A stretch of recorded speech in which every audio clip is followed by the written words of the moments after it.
Good morning, children. Today, our topic is about acids and bases.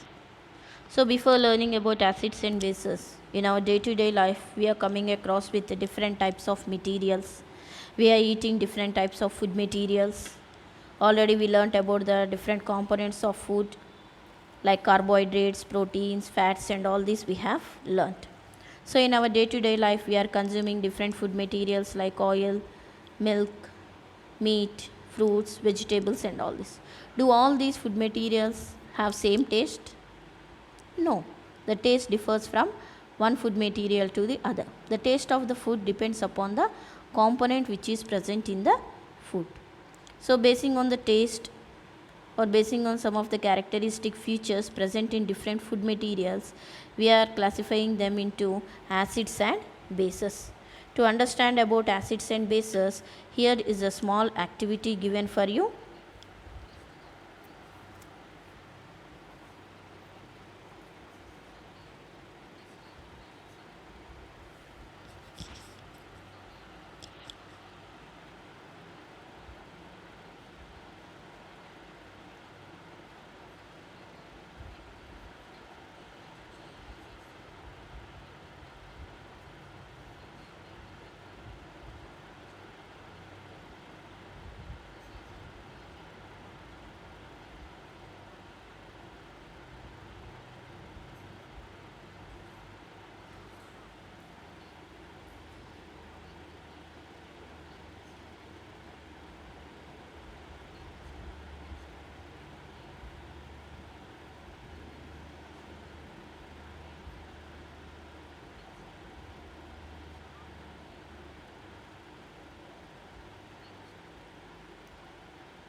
So here children, you may feel that an acid is also changed its color. No, it does not change its color.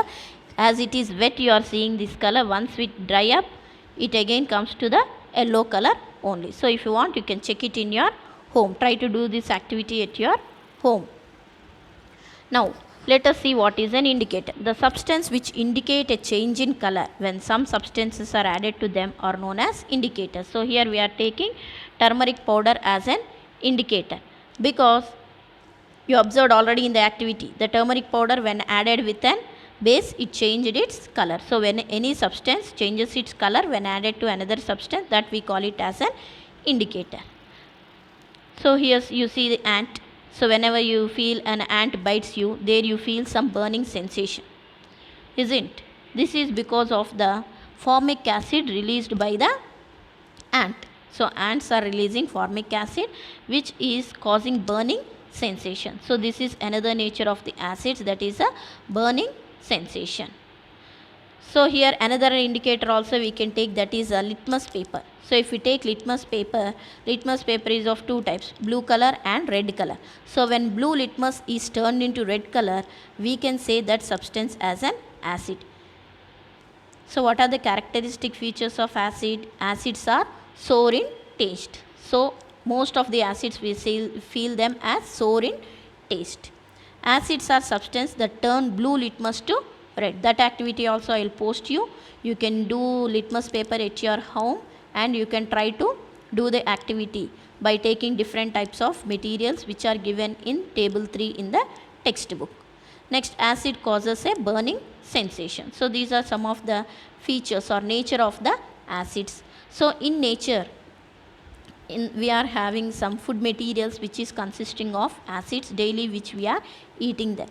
lemon, which is consist of citric acid, tomato oxalic acid, grapes tartaric acid, milk lactic acid. So you may think that you cannot feel the soreness in the milk, but when you preserve it or when the milk is fermented, then you feel the soreness. Sometimes you feel the curd also getting sour taste. So after or for long stay, we can feel that lactic acid is released in the milk, which gives sour taste to the milk. Next, apple consists of a malic acid, vinegar, acetic acid, and ants releases the formic acid. So these are some of the sources of acids which we see in the nature. In fruits and vegetables also acids are present. Along with this, some chemicals are also present which consist of acids. Those are hydrochloric acid, citric acid, and nitric acid. Those are more concentrated. They cause burns when they fall over the skin or over the floor. You see burning sensation is in high concentration in them, which are used in laboratory to do experiments in them. So these are some of the characteristic features of the acids. I hope you understood about the acids. Try to do the activities at your home so that you can know which substance is acid and a base by using a turmeric powder and also by using the litmus paper. Thank you.